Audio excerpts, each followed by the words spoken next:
aqui, para que a gente possa conversar um pouco a respeito de OCT.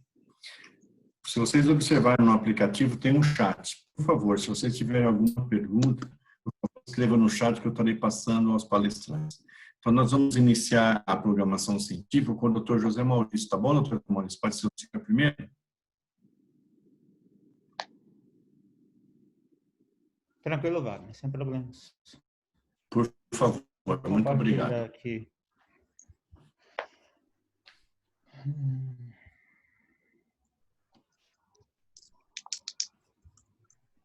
A aula está aparecendo para todos? Ainda não. Ainda não. Ainda não. Deixa eu só... Fica no share screen embaixo ali, verdinho. Se for um MacBook, pode clicar em compartilhar tela.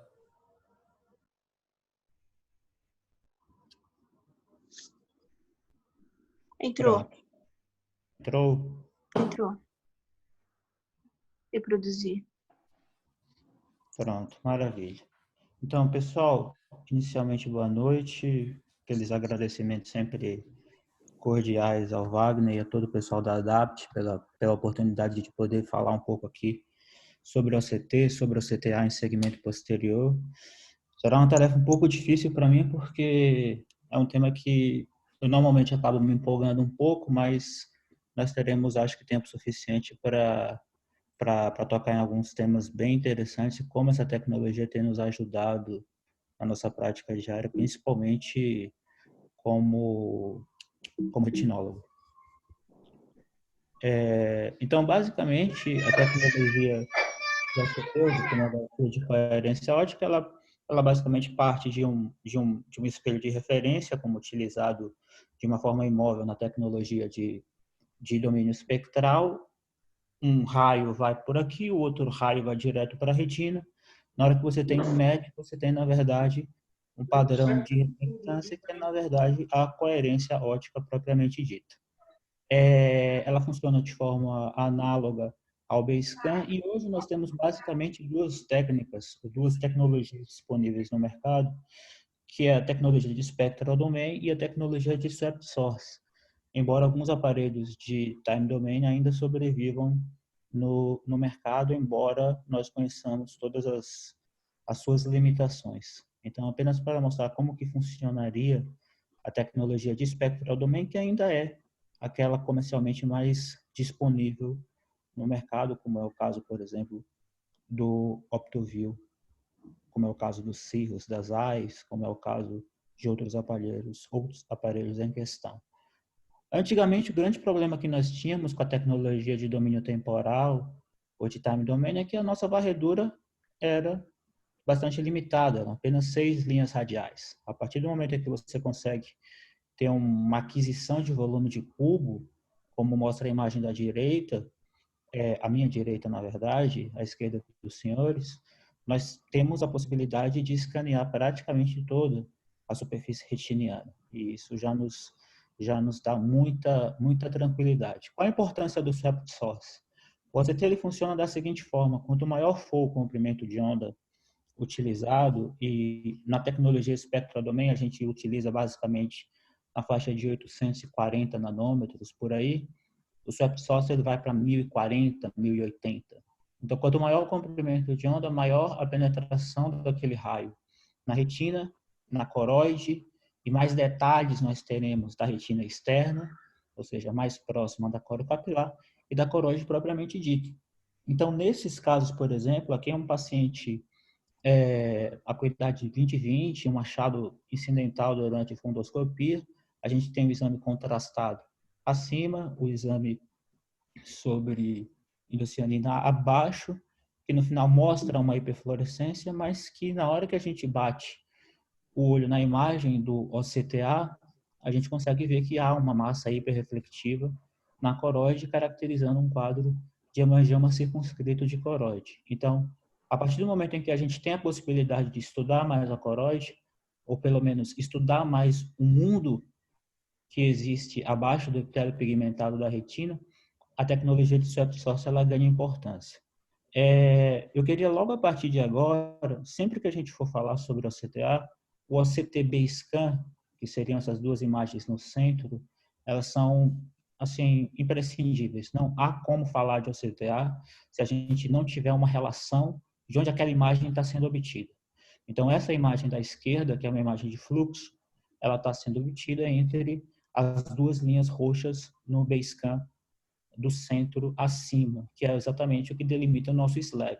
Esse slab ele é delimitado automaticamente pelo próprio aparelho, mas ele também pode ser, digamos que, segmentado de uma forma semiautomática, como nós falamos, ou seja, o aparelho nos dá a segmentação e nós refinamos um pouco mais, de modo a estudar mais aquelas estruturas que nos interessam mais.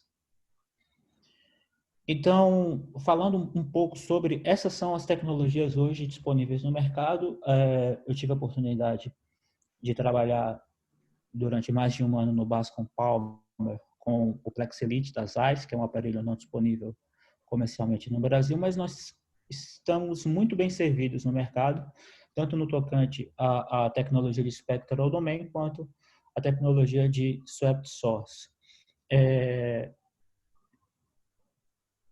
Como, no caso, a tecnologia de Spectral Domain, o que na verdade vai caracterizar aquela tecnologia como superior a outra será, primeiro, o scanning speed, ou seja, quantos iScans são obtidos num determinado segundo, e também a resolução, seja a resolução axial ou a resolução transversal. Então, por exemplo, a resolução axial do OptoView, a resolução axial do Avante, ela é de aproximadamente 5 micra.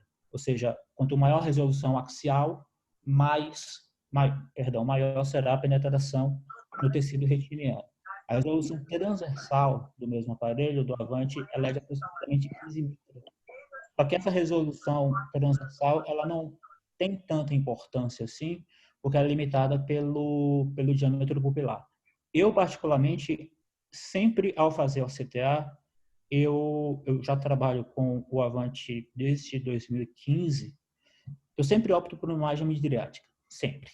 Embora nós possamos ter um scan de 3x3 de boa qualidade, com uma pupila anatomicamente normal, eu sempre prefiro uma imagem midriática por me permitir, por me dar mais liberdade para poder abordar a periferia, tentar fazer uma montagem mais adequada, estudar melhor aquela imagem de fluxo naquela retina.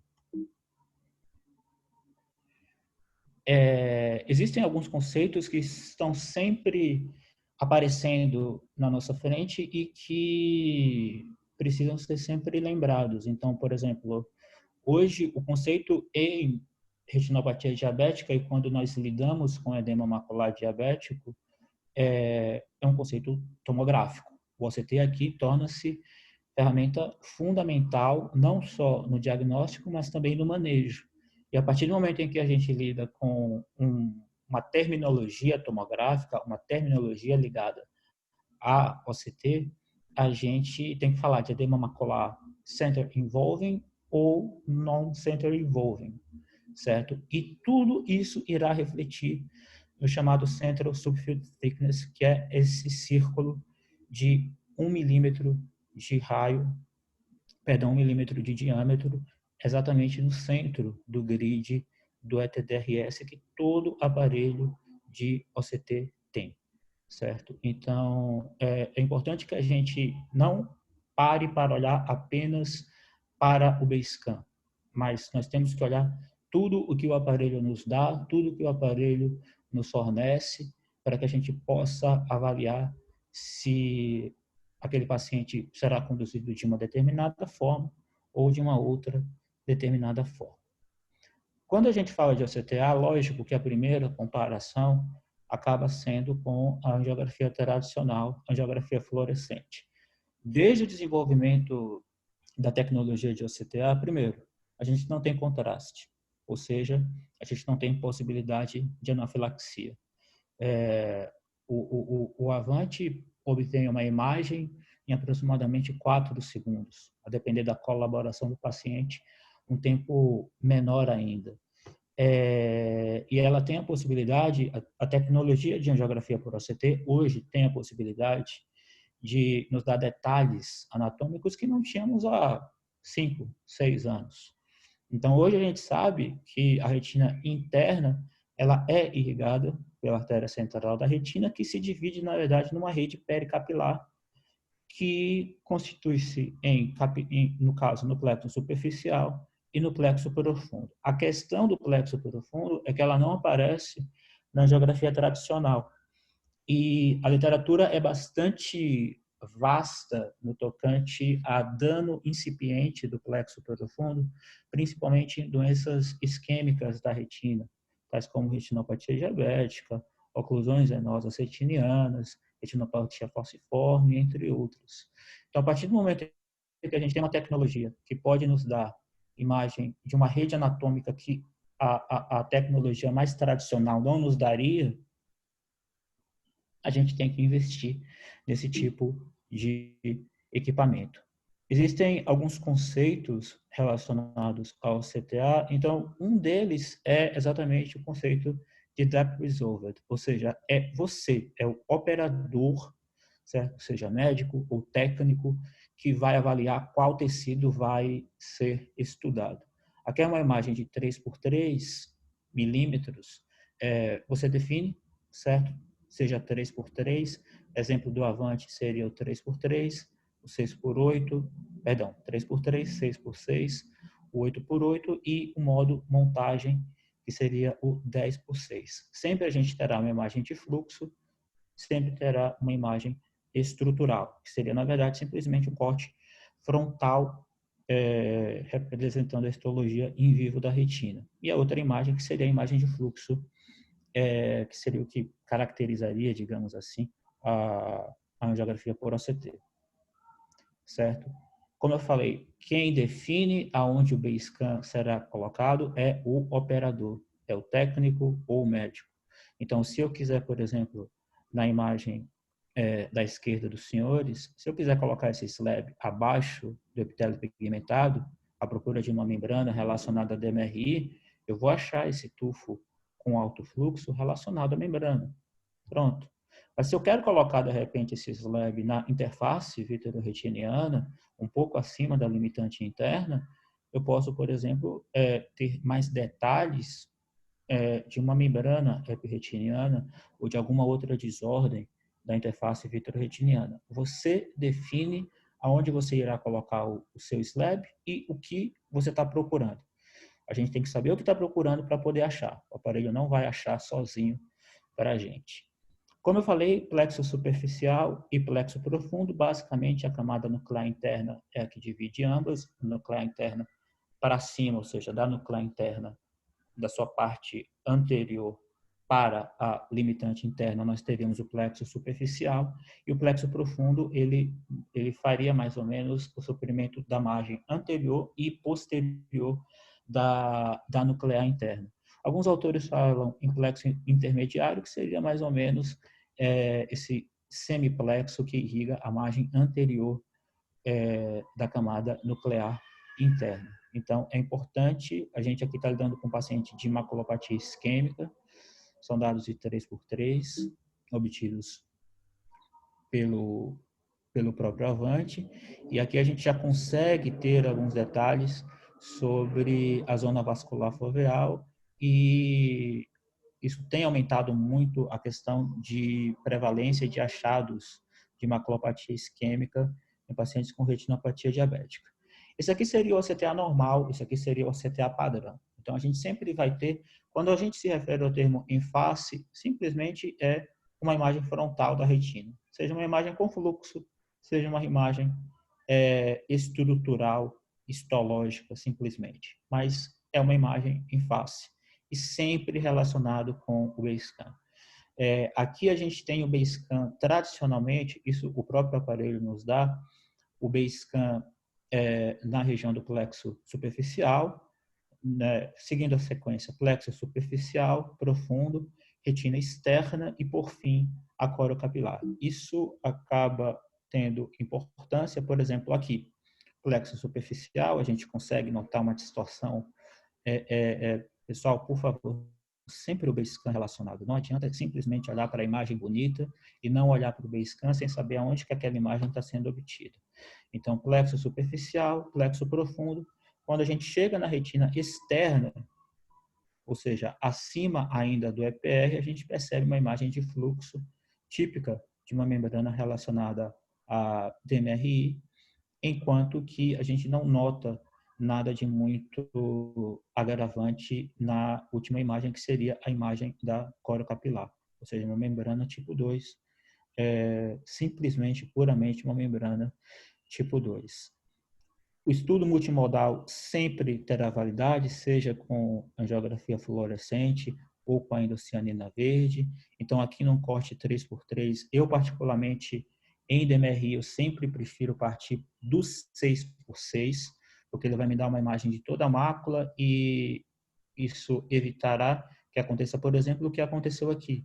Esse não é um paciente com DMRI, mas a gente pode ter o fluxo, é um paciente com membrana secundária, a coriretinopatia serosa central.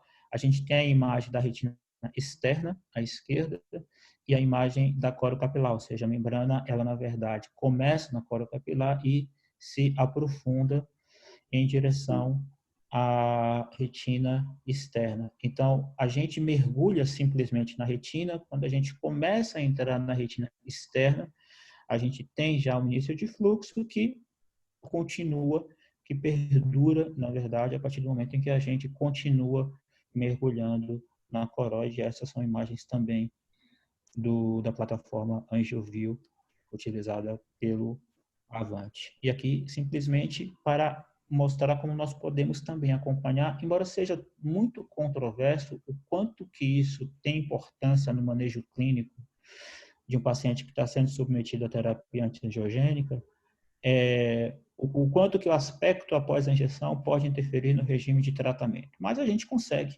acompanhar claramente alterações significativas na imagem de fluxo. Novamente, retina externa, seguida pela imagem na coriocapilar. A gente teve a oportunidade de acompanhar muitos pacientes que tinham uma membrana. Essa membrana, a gente denominava membrana subclínica, porque eram pacientes sem fluido, sem metamorfopsia, ou seja, sem absolutamente sintoma nenhum, mas a gente fazia o ACTA e a gente detectava fluxo.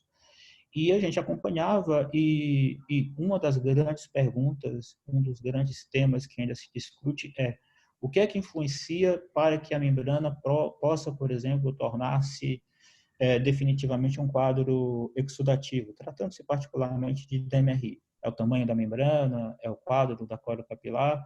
A gente pôde observar diversas membranas que puderam aumentar de tamanho, membranas que não aumentaram tanto, membranas que permaneceram com o mesmo tamanho e que, na verdade, não tinha fluido nenhum. Então, o Dr. Rosenfeld, que foi meu mentor lá no Bascom, ele sempre tem uma teoria e sempre a repete: o status da corocapilar provavelmente é o maior responsável pela questão se aquela membrana vai exudar ou se ela não irá exudar.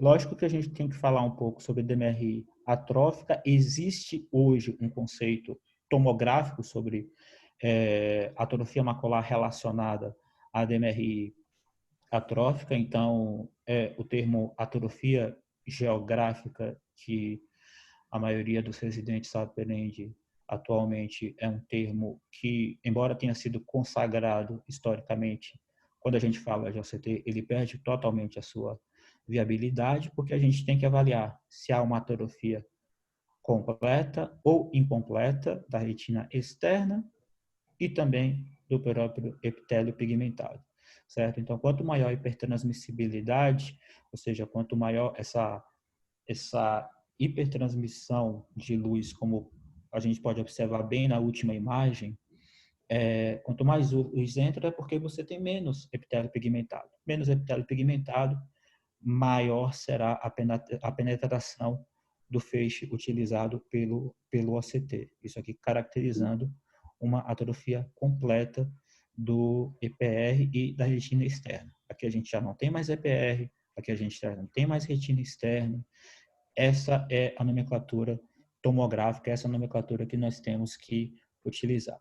Como eu falei, no OCTA a gente sempre vai ter o ênfase de fluxo e estrutural. O estrutural ele ganha uma importância grande quando a gente fala de DMRI atrófica, porque a gente todo tipo de terapia para tentar diminuir a progressão da DMRI atrófica, ela está relacionada com progressão ou não da atrofia já estabelecida, certo? E o OCTA ele nos permite, principalmente pela imagem estrutural relacionada ao BScan, nos permite detalhes sobre a progressão, aqui no caso, em um quadro de 4 anos de um paciente com uma atrofia bem delimitada. Paciente com polipoidal, uma variante da DMRI, nós podemos, pela imagem do OCTA, após o tratamento com antiangiogênico, seja qual for, nós podemos avaliar uma melhora, por exemplo, à esquerda na espessura retiniana e, logo à sua direita, uma melhora do fluxo após o tratamento com antiangiogênico, certo? Em um paciente com descolamento do epitélio pigmentado, a membrana torna-se, usando a nomenclatura angiográfica, a membrana oculta, mas o OCTA ele nos permite mostrar todo o tecido vascular localizado abaixo do EPR, nos ajudando na questão de diagnóstico diferencial, já que quando a gente vai falar sobre descolamento do epitélio pigmentado, a gente abre uma gama enorme de diversas doenças que podem estar relacionadas ou não. O nosso grupo publicou achados de OCTA em pacientes com membrana subclínica em DMRI utilizando OCTA. Então, na verdade, o paciente ia para injetar um molho e a gente se preocupava com o fellow eye. A gente olhava o outro olho que não seria injetado. E a gente percebeu que o olho que não seria injetado no paciente com DMRI unilateral, aquele olho, a partir do momento em que ele tivesse uma membrana detectada, ele não tem sintoma absolutamente algum, completamente assintomático. Mas se ele tivesse fluxo, a possibilidade dele exudar dentro de um ano era de um pouco mais de 20%, e o risco de exudação era 15 vezes maior do que pacientes que não tiveram membrana clínica, membrana subclínica detectada. Então, qual a importância disso? Se alguém tem alguma dúvida sobre a importância de OCTA em DMRI, uma delas, com certeza, passa por aqui. O paciente que tem, você está acompanhando o paciente, está injetando no olho, há uma probabilidade muito grande de você ter que injetar no outro, ou seja, acompanha de uma forma mais próxima, porque quanto mais precoce o diagnóstico, melhor será o prognóstico daquele paciente. Então, novamente mostrando algumas imagens, eu sempre prefiro 6x6 em pacientes com DMRI, independente da tecnologia, a não ser um quadro de membrana tipo 3, um quadro de Mactel. Para esses pacientes, eu prefiro 3x3. 3x3 já nos dá muitos detalhes acerca de, por exemplo, membrana tipo 3, Mactel, mas para DMRI, que na verdade a DMRI que a gente vê no ambulatório no nosso dia a dia, eu prefiro começar com 6x6, embora faça o 3x3 para poder ter mais detalhes. Novamente, o slab abaixo do epitélio pigmentado, certo? Entre a membrana de Bru e a porção posterior do epitélio pigmentado da retina. Isso a gente pode mudar, não tem problema.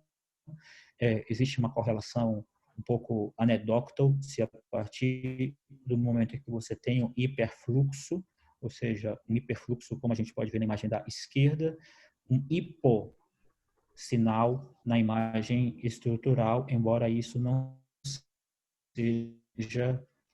seja a regra, certo?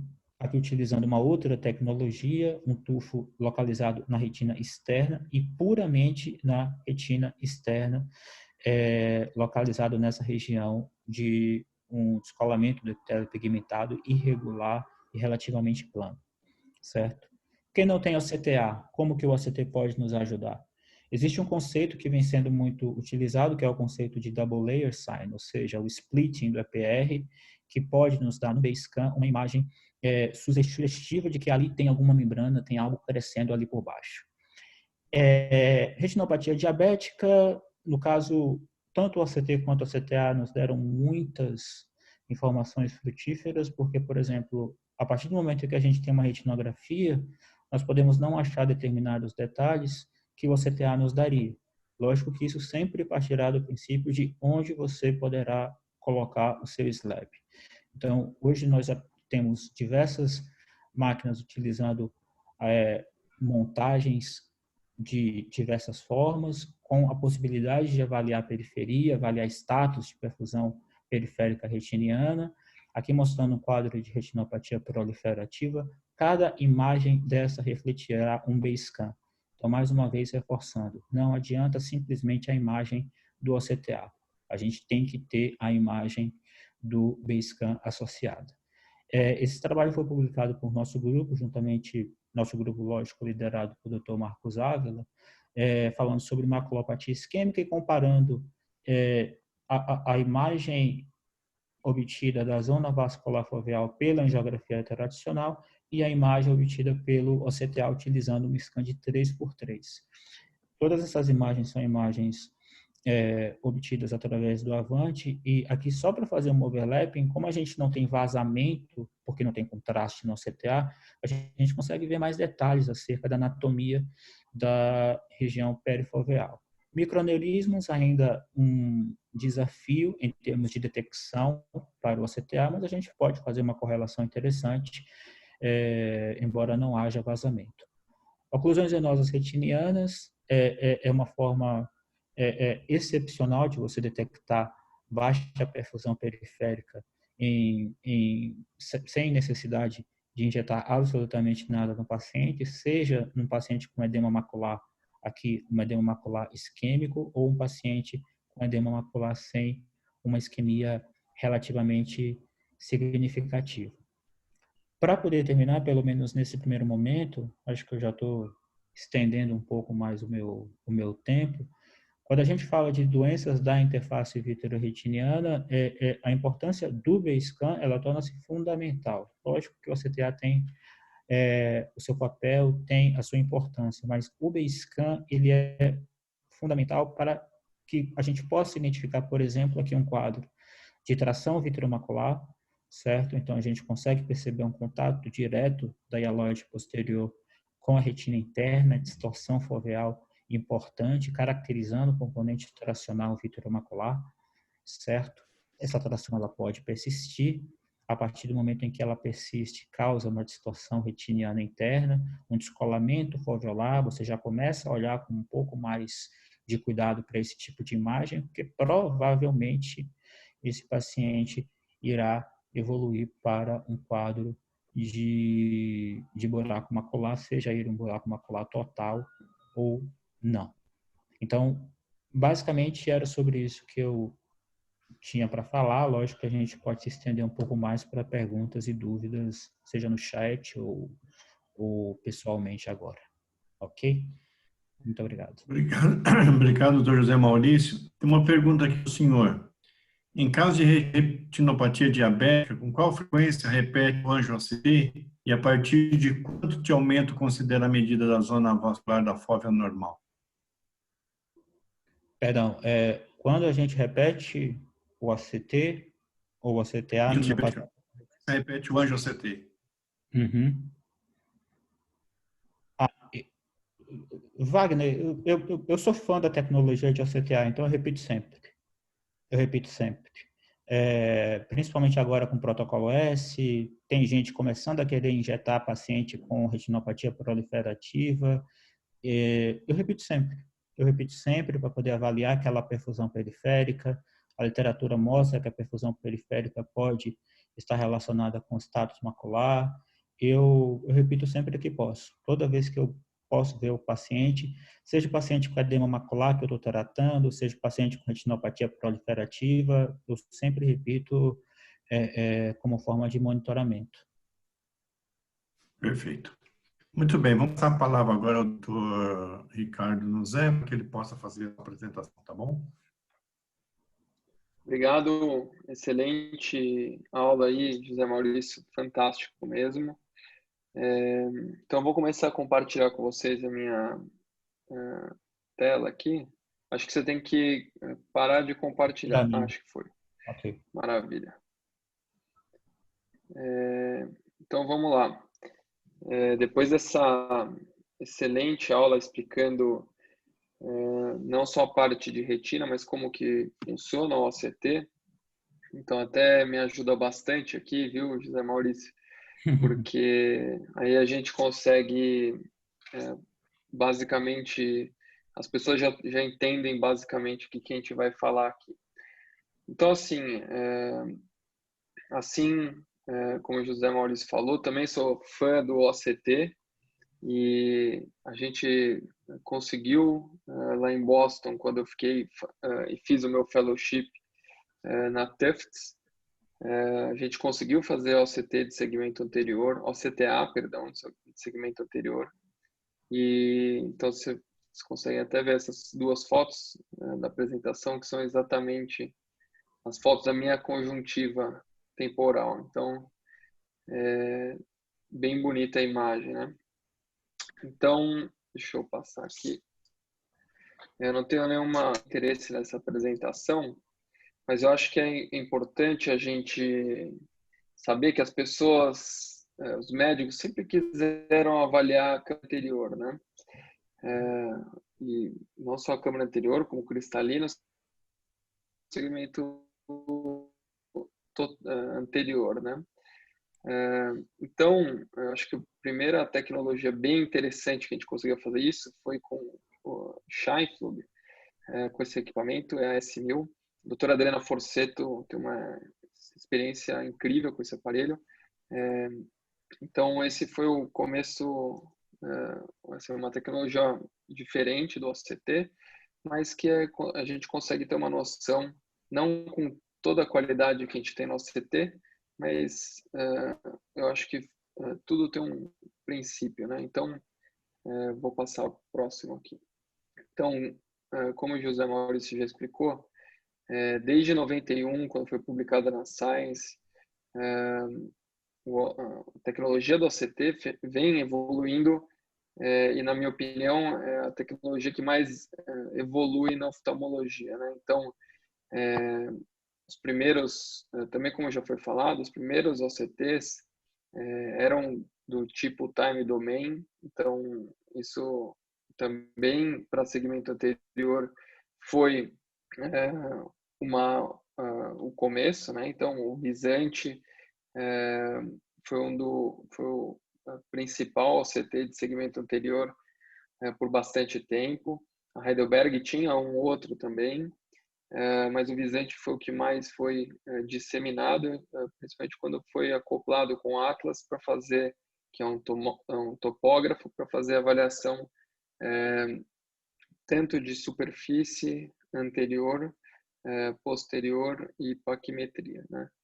E claro, com a evolução, eu também usei bastante o Avante lá em Boston. A gente tem um Avante aqui na iClinic, e a gente faz bastante exame com ele e realmente é fantástico. A única coisa a acrescentar no exame é que a gente acopla essa lente, tá?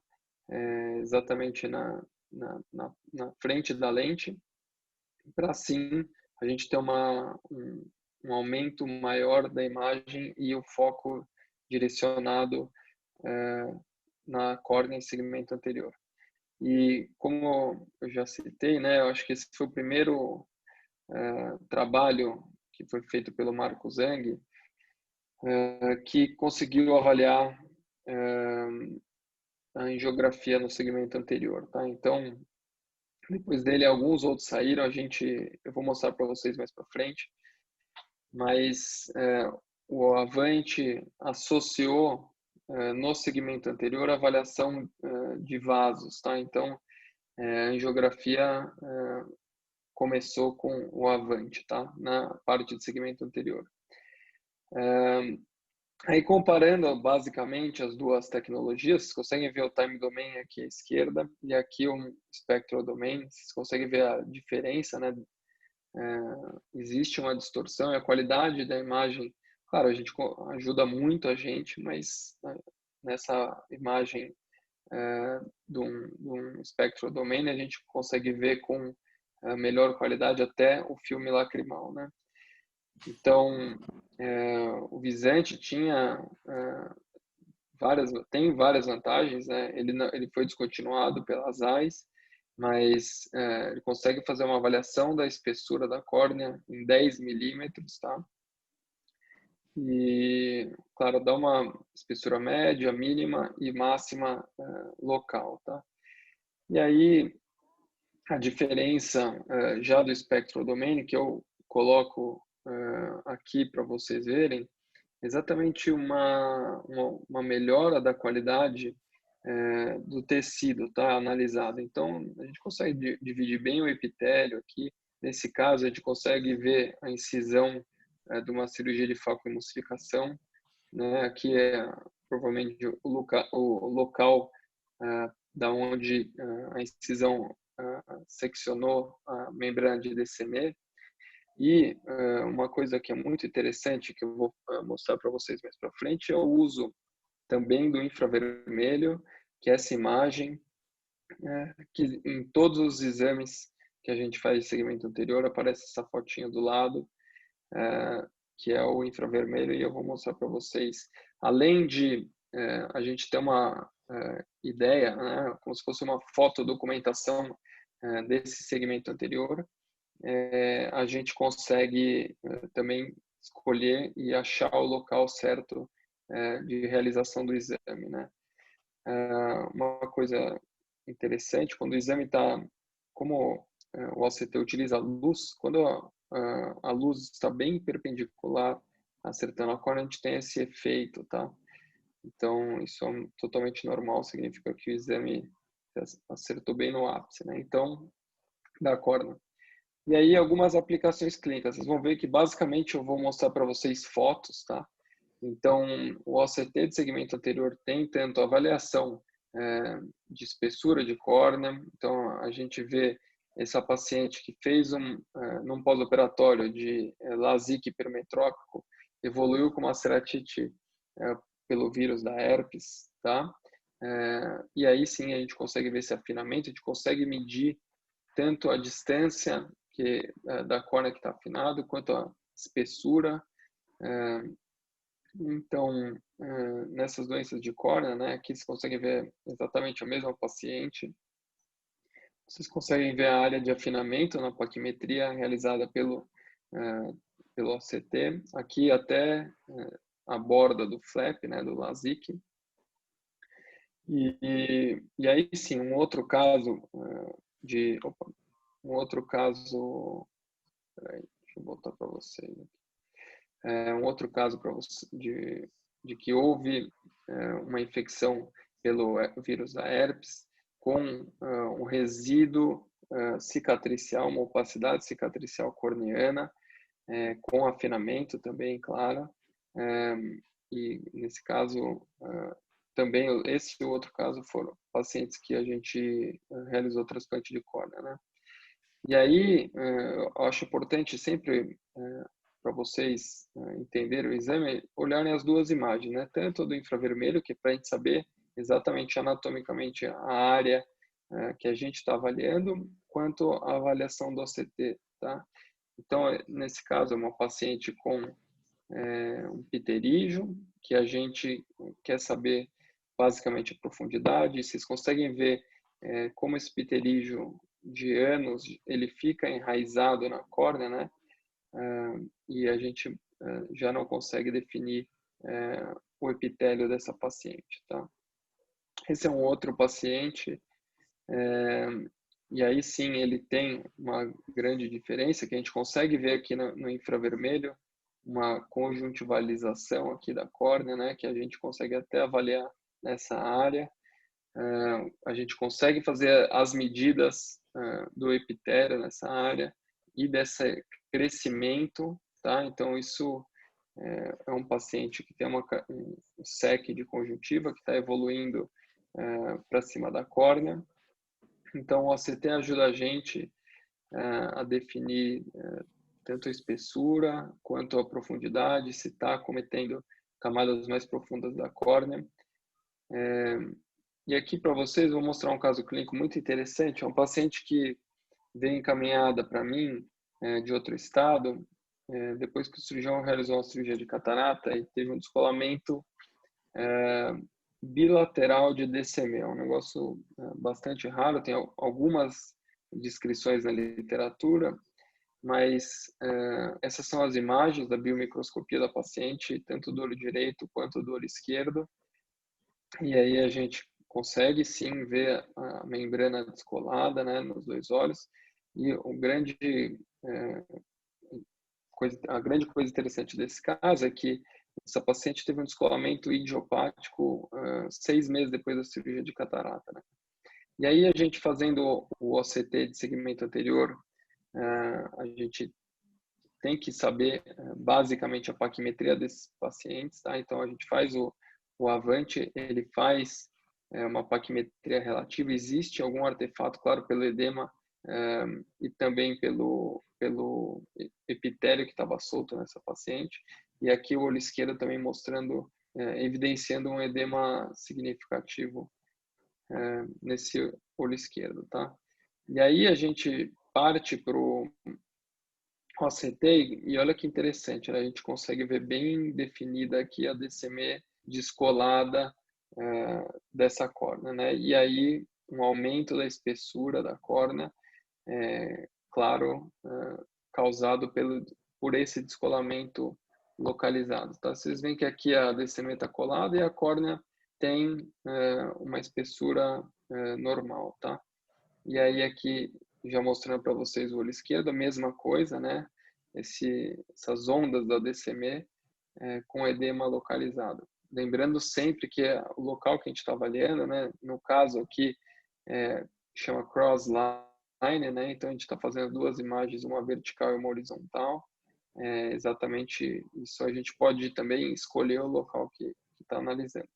E aí minha ideia para essa paciente foi injetar bolha de ar na câmara anterior para ver se grudava a DCM. E aí, para nossa surpresa, o olho direito teve uma resolução completa, né? O paciente voltou, claro, ainda tinha uma córnea com discreto edema, porém a paciente já tinha recuperado a visão e estava bem satisfeita, né? E aí, quando a gente vê o olho esquerdo, mesmo depois da injeção da bolha de ar na câmara anterior, a gente consegue ver que existe uma secção da DCM aqui. Então, esse paciente perdeu continuidade da DCM e, mesmo assim, não resolveu, né? Então, esse paciente a gente indicou de MEC e aí depois eu mostro para vocês como que fica o resultado no OCT desses pacientes, né? Então, cirurgicamente, para vocês verem como que a gente faz o transplante endotelial. Então, esses pacientes, tanto com FUX quanto ceratopatia bolhosa, em estágios leves a moderados, o DMEC é excelente, né? Então, e aí o resultado é exatamente esse que vocês conseguem ver. E a paciente, esse é outro paciente, mas esse é exatamente para exemplificar o pós-operatório de 7 dias dela, com o endotélio bem colado, tá? Aqui vocês conseguem ver a incisão da córnea. E aqui uma outra paciente com DMEC, essa paciente tem, você consegue até ver iridotomia, que ela tinha câmara rasa, já tinha feito iridotomia. E aí vocês conseguem ver também a DCM mais hiperrefletiva colada, né? Outros casos interessantes. Esse é um pós-operatório de MEC, também que teve um descolamento, né, do endotélio. E aí como que esse paciente evoluiu para um edema epitelial, né, um edema estromal com bolha subepitelial. E aí vocês conseguem ver exatamente o líquido na interface, separando o epitélio do estroma, né? Então, a gente consegue ver essas imagens maravilhosas, né? Esse aqui é um outro paciente exatamente com a mesma coisa. E aí a gente nota que o DMEC desse paciente estava invertido, né? Então, no caso aqui, o OCT ajudou a gente a fazer um diagnóstico de MEC invertido, né? Então, e aí sim a gente muda a conduta, parte para a cirurgia e arruma esse DMEC e põe no lugar, tá bom?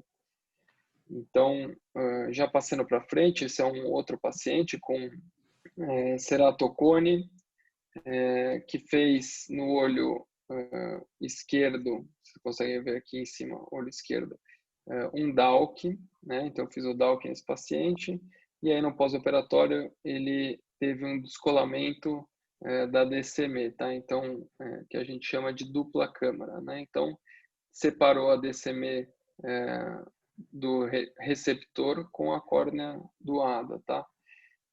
Nessa outra imagem, vocês conseguem ver o paciente usuário de lente rígida, e aí vocês conseguem ver na imagem bem hiperrefletiva, aqui em cima, a lente de contato e a córnea, tá? Você consegue até ver, existe uma certa irregularidade aqui, causada pelo abaulamento do ceratocone, né? Também,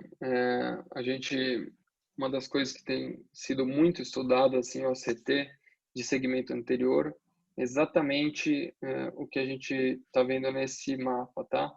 Então, um reporte paquimétrico de ambos os olhos, tá? Então, nesse lado, olho direito e aqui olho esquerdo, que eles têm estudado bastante a espessura do epitélio, tá? Então, mapa epitelial.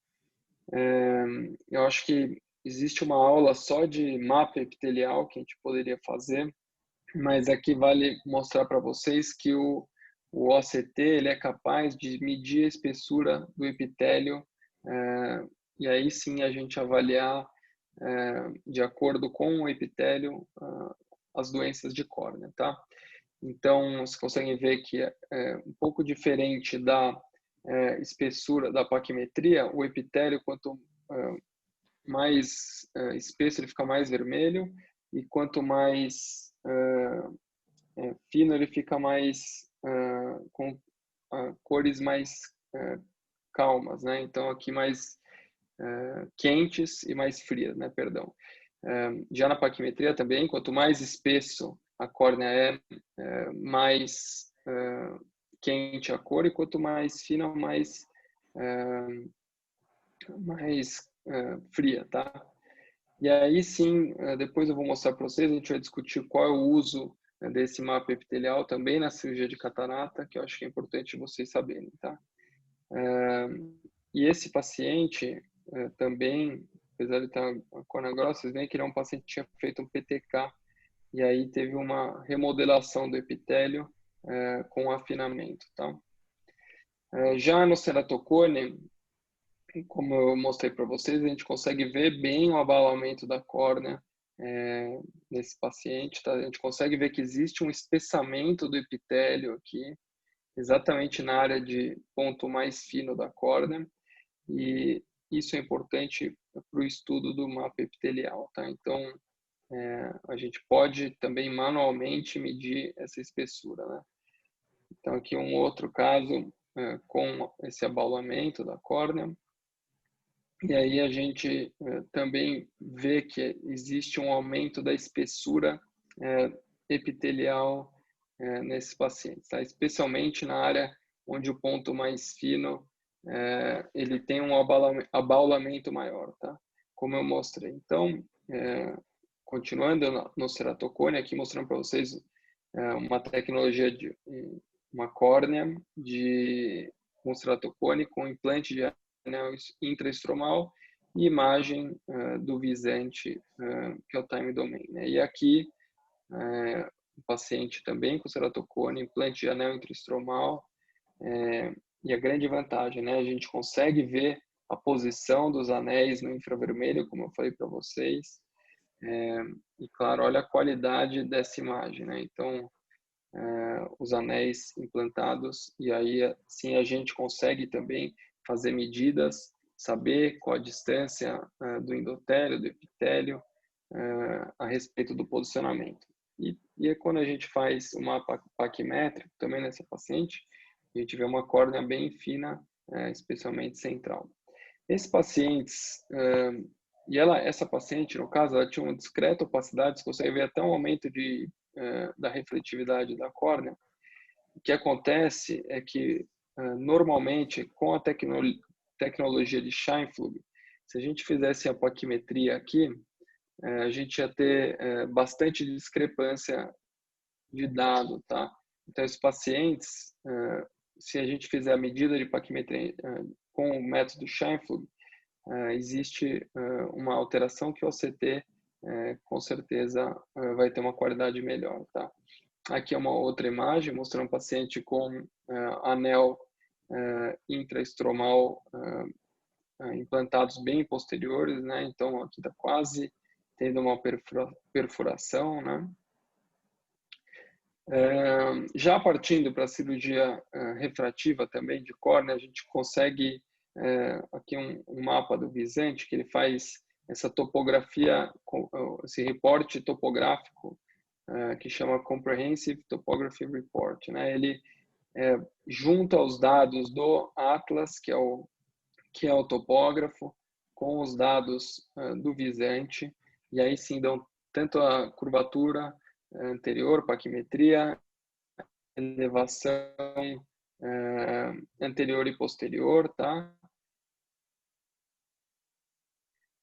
E a média de curva, a tomografia de córnea, tanto com Scheimpflug quanto OCT, elas têm um valor super importante na cirurgia refrativa, né? E aí aqui um paciente pós-operatório de LASIK, a gente tem que avaliar, o paciente quer fazer um retoque, e aí a gente tem que saber quanto que esse paciente tem de leito residual, e para isso nada melhor do que fazer um OCT de córnea para saber tanto a espessura do flap quanto a espessura do leito, tá, estromal. Então a gente consegue ver normalmente, na época do microceratum, o microceratum entrava mais profundo e ia se superficializando. Então aqui nessa imagem a gente consegue ver exatamente onde está o corte, a entrada do microceratum, e aí sim vai se superficializando, né? Isso foi sanado com a introdução do laser de feito segundo, que faz um corte muito mais homogêneo e mais regular e muito mais preciso para a cirurgia refrativa, o LASIK no caso, né? Então, aqui também mostrando para vocês tanto o mapa paquimétrico quanto o mapa epitelial, tá? Então, mostrando que esse paciente esse é um paciente que também fez PTK, então vocês conseguem ver que aqui tem uma depressão, né? Então, quando eu fiz o PTK nesse paciente, a gente tira o epitélio, parecia a superfície da Lua, né? Cheio de cratera, né? Então, aqui a gente consegue ver bem o remodelamento do epitélio para essas regiões de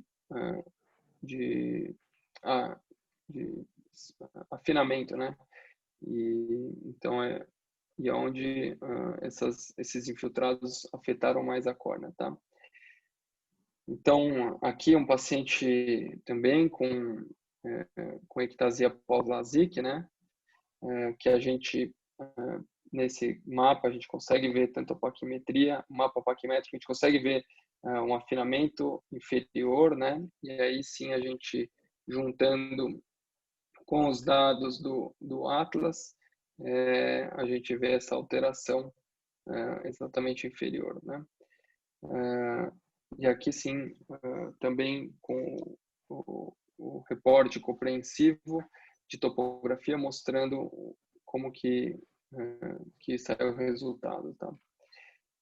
E aí, claro, esses aparelhos também têm a capacidade de medir a câmara anterior, é possível medir ângulo, tá? É possível prever basicamente o posicionamento de lentes fásicas,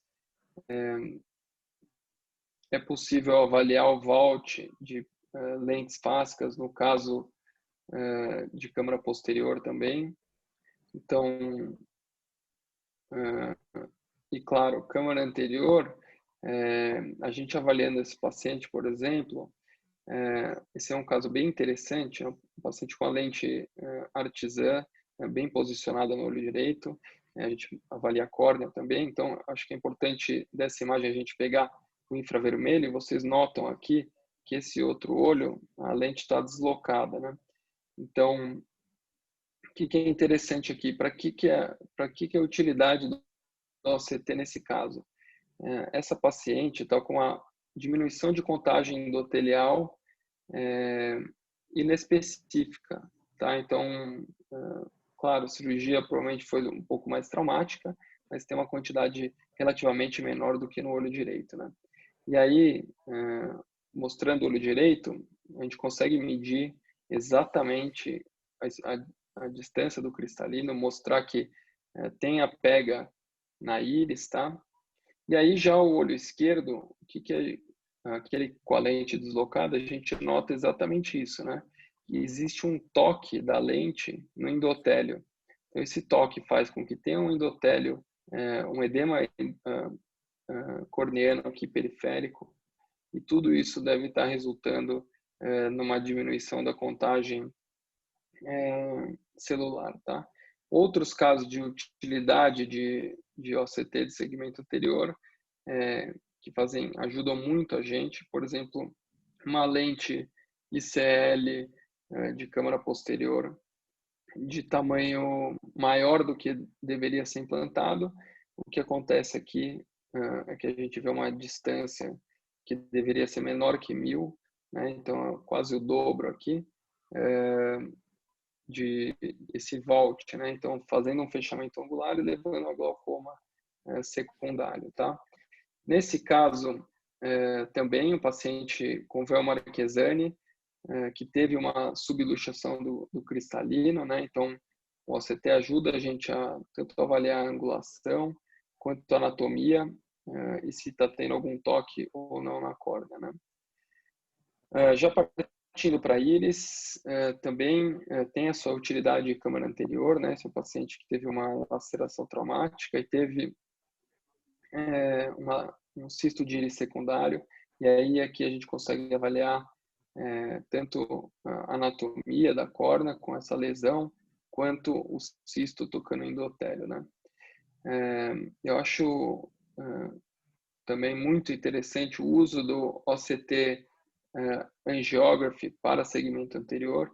Esse é um trabalho publicado pela Escola Paulista, né? O Cláudio Zetti, com orientação da doutora Norma, que é muito interessante. Eles comparam basicamente o OCT de segmento anterior usando em face 6x6 com a fluoresceína, né? A angiografia usando fluoresceína e a fotodocumentação, tá? E aí a gente consegue ver que existe uma correlação muito parecida das imagens, né? Claro que a gente precisa da cooperação dos pacientes, porque eles normalmente faz 2 imagens, então o paciente não pode se mexer muito para não ter artefatos, tá? Então, essa imagem fantástica, né? Já partindo para a cirurgia de catarata, qual que é a grande vantagem do OCT, né? Principalmente no cálculo de cirurgia pós-refrativa, né? O cálculo biométrico em pacientes que já tiveram cirurgias corneanas prévias, né? Então, a gente entra na calculadora tanto da Brascars quanto da Ascaris, a gente consegue acessar e utilizar esses dados, né? E o que é importante, né? Esse é um paciente que a gente operou de catarata e ele era pós-RK, né? Ceratotomia radial. O que é interessante aqui? A gente quer chegar numa média do poder da LIO o mais perto possível, né? E a gente tem o ICIS, então a gente usa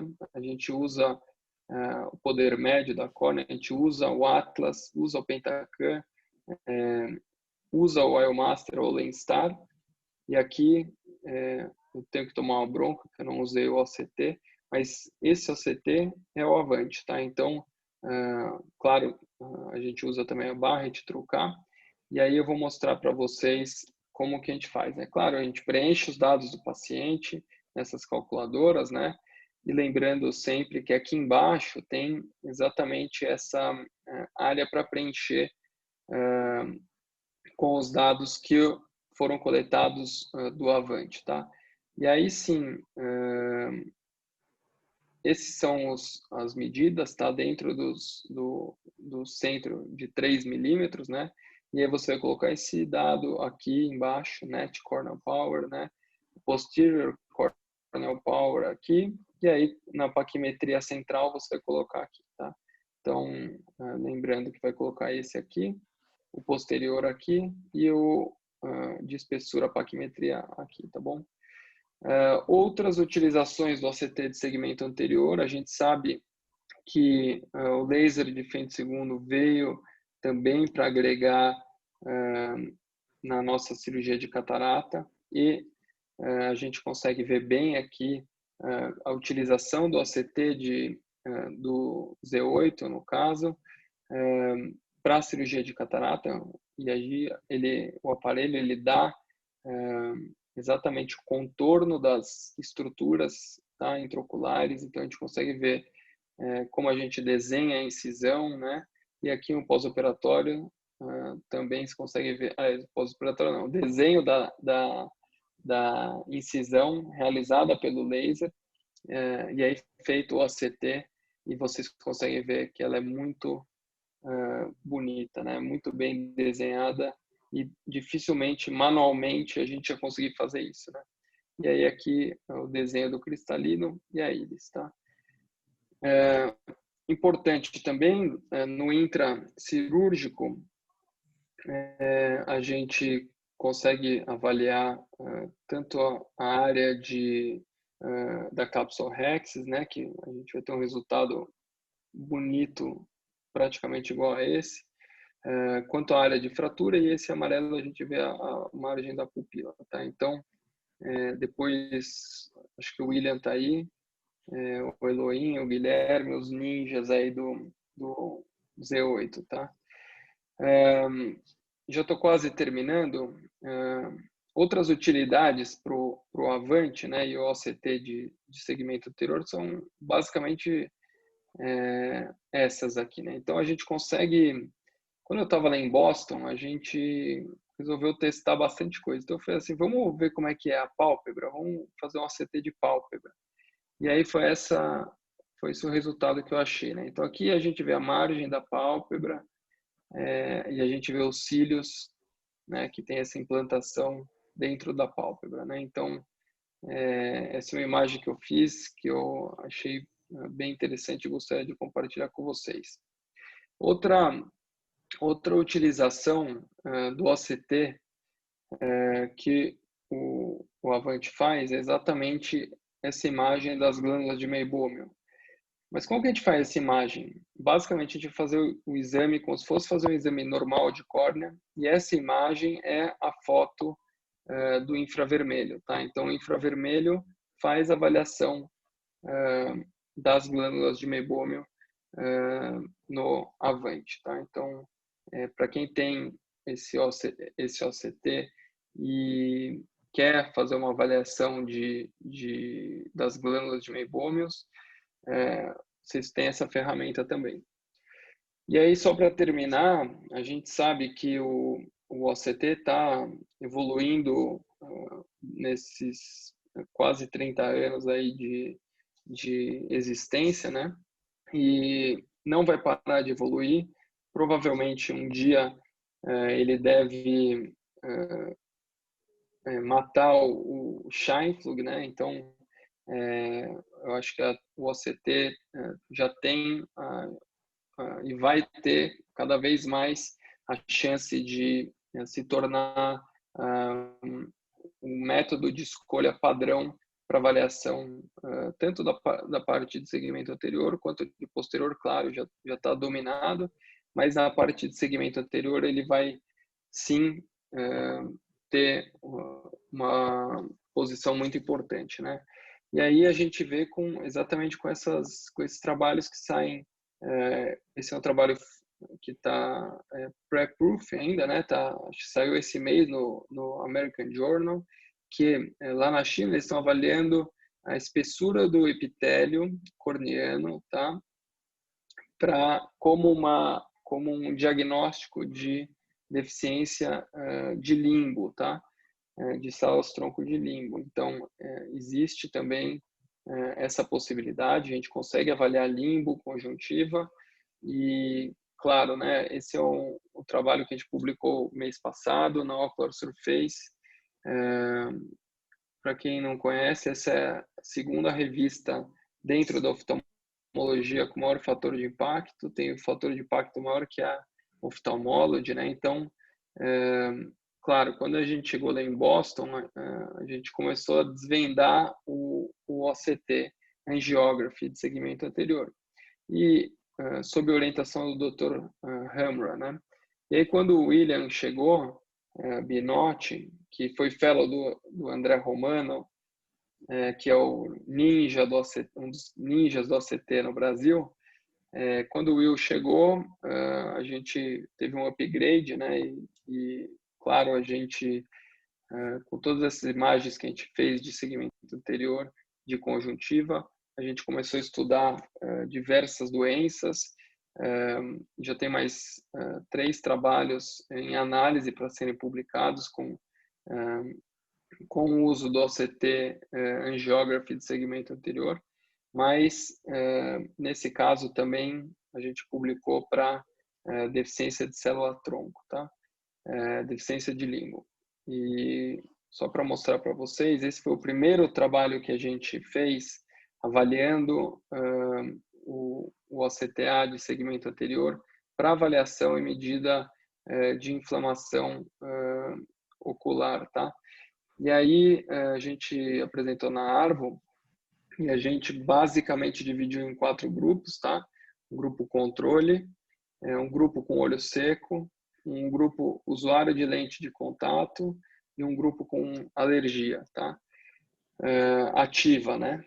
E o que aconteceu foi o seguinte, a gente faz essas medidas, essa é uma imagem de 6x6, como vocês conseguem ver aqui, cada quadradinho estratificado aqui é 2x2, e aí a gente fez uma quantificação da densidade de vasos, tá, entre esses 4 grupos, e aí olha o que vocês conseguem ver aqui, né?